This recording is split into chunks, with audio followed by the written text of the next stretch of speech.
Hai semua, saya Aprilian Kristina Gule dari Prodi D3 Keperawatan. Di sini saya ingin menjelaskan tentang bagaimana perubahan anatomi dari adaptasi fisiologi pada ibu hamil. Oke, langsung saja. Jadi, perubahan anatomi dan adaptasi fisiologi pada ibu hamil yaitu satu, pada sistem reproduksi, vagina dan vulva. Pada trimester 1, pengaruh hormon estrogen, vagina dan vulva mengalami peningkatan pembuluh darah sehingga nampak semakin merah dan kebiruan. Hormon kehamilan mempersiapkan vagina supaya distensi selama berpersalinan dengan memproduksi mukosa vagina tebal. Sel-sel vagina di glikogen terjadi akibat stimulasi estrogen. Selama masa hamil pH sekresi vagina menjadi asam. Peningkatan pH membuat wanita hamil lebih rentan terhadap infeksi vagina, khususnya jamur. Trimester 2, karena hormon estrogen dan progesteron terus meningkat dan terjadi hipervaskularisasi, mengakibatkan pembuluh darah alat genitalia membesar. Hal ini dapat mengerti karena organisasi dan nutrisi pada alat-alat genitalia tersebut meningkat. Pada trimester 3, dinding vagina mengalami banyak perubahan yang merupakan persiapan untuk mengalami peregangan pada waktu persalinan dengan meningkatannya ketebalan mukosa mengendornya jaringan ikat. Perubahan ini mengakibatkan bertambahnya panjangnya dinding vagina pada ibu hamil. Cervix uteri. Trimester 1, kehamilan kelas kolagen menjadi kurang kuat terbungkus. Hal ini terjadi akibat penurunan konsentrasi kolagen secara keseluruhan. Trimester 2, konsistensi serviks lunak dan kelenjar-kelenjar serviks akan berfungsi lebih dan akan mengeluarkan sekresi lebih banyak. Trimester 3, pada saat kehamilan mendekati term terjadi penurunan lebih lanjut dari konsentrasi kolagen. Proses perbaikan serviks terjadi setelah persalinan hingga siklus kehamilan yang berikutnya. Sekarang uterus. Trimester 1, pada minggu pertama kehamilan, uterus masih seperti bentuk aslinya seperti buah avokat. Seiring dengan berkembangnya kehamilan, daerah fundus dan korpus akan membulat dan menjadi bentuk serviks yang pada kehamilan pada 12 minggu. Trimester 2, kehamilan cukup bulan ukuran uterus adalah 3 kali 25 kali 20 cm dengan kapasitas lebih dari 4000 cc. Hal ini terjadi memungkinkan bagian adekuat akomodasi pertumbuhan janin. Trimester 3, pada akhir kehamilan uterus akan membesar dalam rongga pelvis dan seiring perkembangannya uterus akan menyentuh dinding abdomen. Selanjutnya ada ovarium. Pada trimester 1, permulaan kehamilan masih terdapat korpus luteum gravidarum berdiameter kira-kira 3 cm.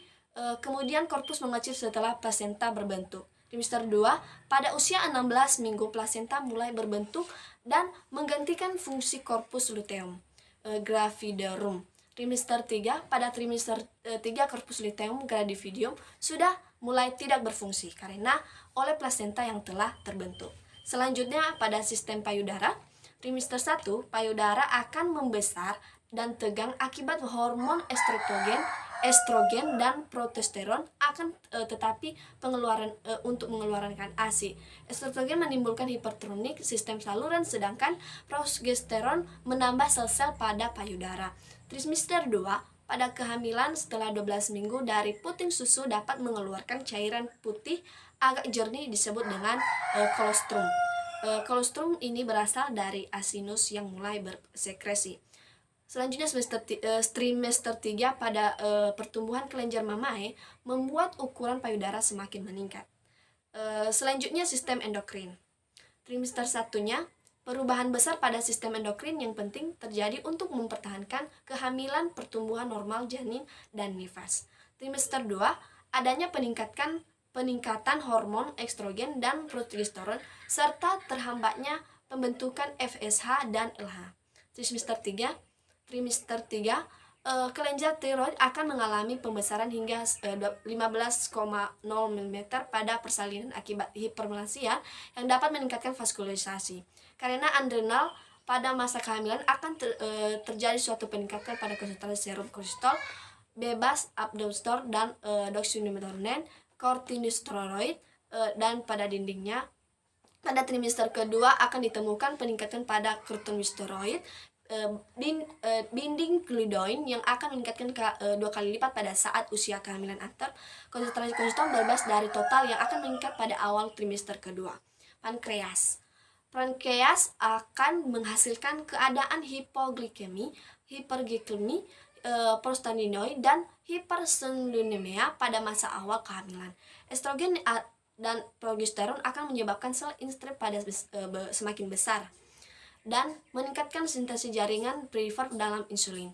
Setelah ibu mendapatkan makanan, resisten insulin akan mempertahankan keadaan gula dalam darah tinggi. Dengan demikian, hal ini akan meningkatkan penghantaran glukosa untuk fetus.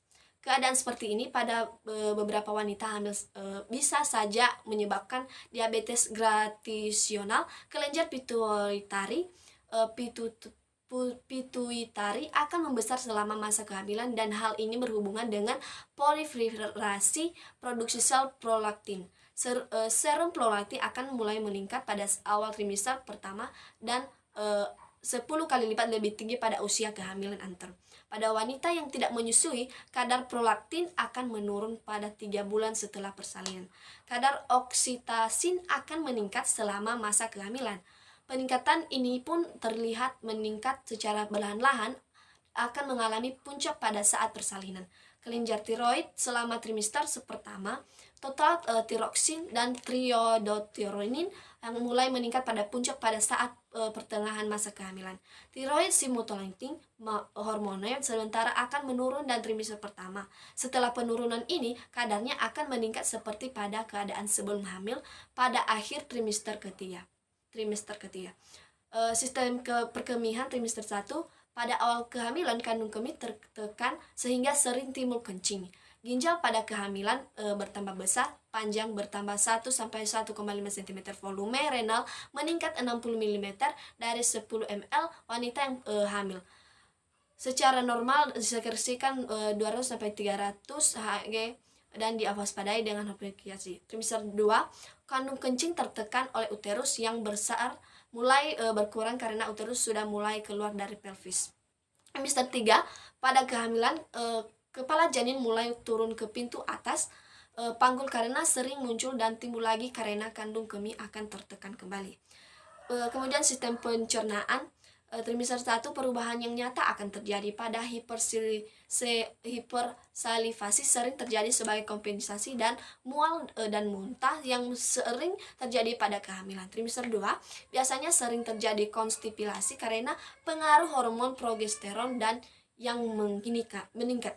Trimester 3, perut kembung juga sering terjadi karena adanya tekanan uterus yang membesar dalam rongga perut. Sirkulasi darah ibu dalam kehamilan dipengaruhi oleh adanya sirkulasi ke plasenta uterus yang membesar dengan pembuluh yang membesar pula mamai dan alat-alat lain yang memang berfungsi berlebihan dalam kehamilan. Volume darah akan bertambah banyak, kira-kira 25% dengan puncak kehamilan 32 minggu. Selama kehamilan, beberapa perubahan yang terjadi pada sistem hematologi ibu akan berguna untuk menunjang pertumbuhan dan perkembangan ibu maupun janinnya. Volume total darah ibu hamil akan meningkat tercapai 1.500 sampai dengan 1.600 ml. Jumlah peningkatan ini terjadi dari 1.200 sampai 1.300 ml. Peningkatan volume darah ibu dimulai pada minggu ke-6 dan akan mencapai puncak pada minggu ke-30 dan 34. Peningkatan volume darah ibu hamil lebih banyak terjadi dalam kehamilan ganda dan multipara. Sebaiknya keadaan volume darah yang lebih rendah akan suatu petanda yang berhubungan dengan adanya penurunan pertumbuhan janin selama kehamilan, seperti misalnya pada preeklamsi. Perubahan pada sistem imunologi.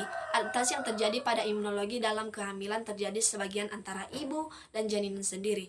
Hal ini meliputi adanya mekanisme yang kompleks terjadi yang untuk pertumbuhan fetus, sementara juga mencegah ibu untuk menolak keberadaan janinnya.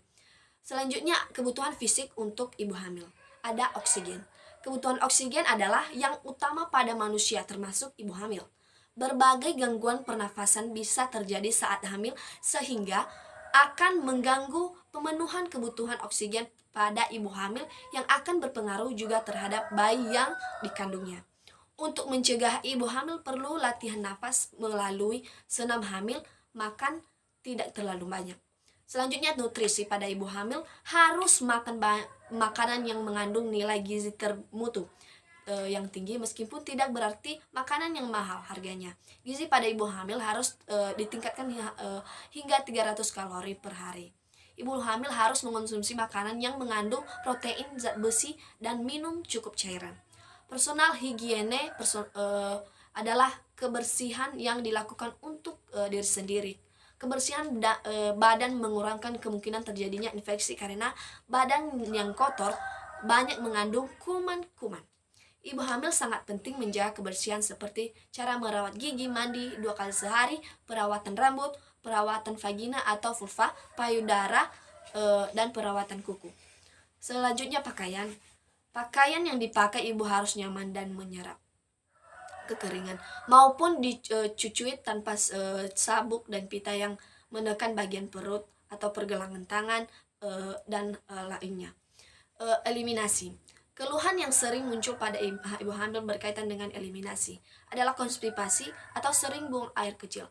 Konstipasi yang terjadi karena adanya pengaruh hormon progesteron. Selanjutnya seksual. Selama kehamilan berjalan normal, koitus diperbolehkan sampai akhir kehamilan meskipun beberapa ahli pendapat sebaiknya tidak lagi berhubungan seks. Selama 14 hari menjelang kelahiran, mobilitas. Ibu boleh melakukan aktivitas atau kegiatan fisik biasanya selama tidak tertentu melelahkan. Ketidaknyamanan. Trimester 1 mengalami ketidaknyamanan, sering buang air kecil, kelelahan, keputihan sering terjadi, mengidang, dan muntah. Trimester 2 ketidaknyamanan yaitu hemoroid, seperti hemoroid timbul, keputihan juga sering, kering bertambah secara berlahan terus meningkat sampai akhir kehamilan, nafas sesak, perut kembung. Trimester 3 sering buang air kecil, keputihan, nafas sesak, pusing atau sakit kepala, sakit punggung atas dan bawah, varises pada kaki. Demikian yang bisa saya sampaikan, semoga dapat bermanfaat bagi semua. Terima kasih.